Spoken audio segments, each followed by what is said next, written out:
I'm going to demonstrate the using a handheld resuscitation bag and mask.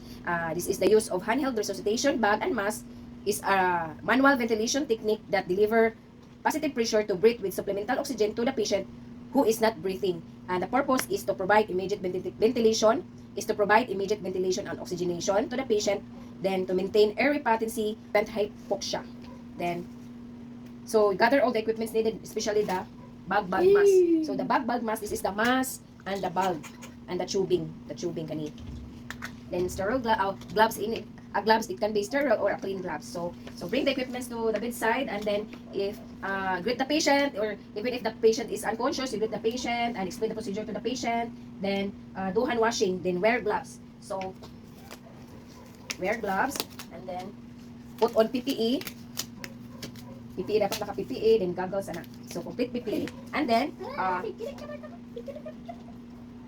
so identify patient.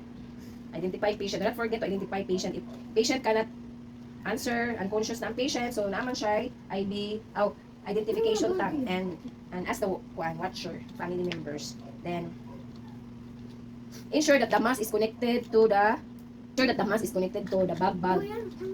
So, and the tubing connect there, and then the tubing should be connected to the oxygen source. So dapat nasaan siya sa oxygen source. Then on the oxygen to 10 to 15 liters. As a nurse, position the patient, get behind the head of the bed. So check the responsiveness of the patient. Check the pulse. Hey, are you okay? Check the pulse. And then sir, I'm Irish, I will help you, okay? So position, hyper extend the neck of the patient. So hyper extend, in hyper extend, so ikuan na nimo ang iyang neck. Tilt.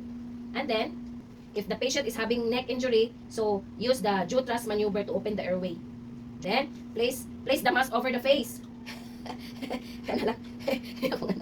Face the assuming that so the three fingers should be in the three fingers should be on the mandible. So naka-i siya, ana.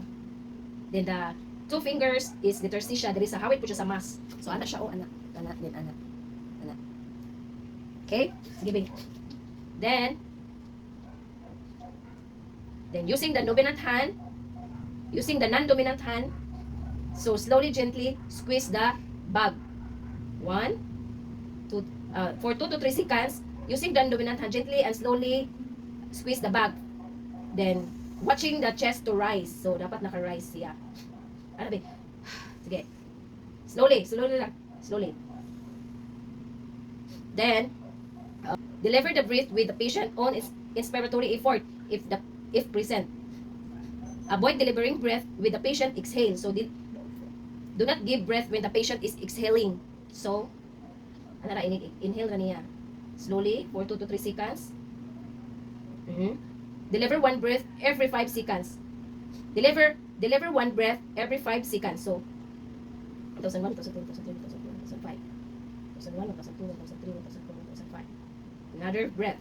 Then, if patient all respiratory drive is absent, continue delivering breath until patient's drive returns or until patient is intubated and attached to mechanical ventilation. So, stop na ang imuang pagbag if the patient is attached na sa ventilation. So, after that, so check and monitor for adequate ventilation and heart rate of the patient. Check the heart rate of the patient.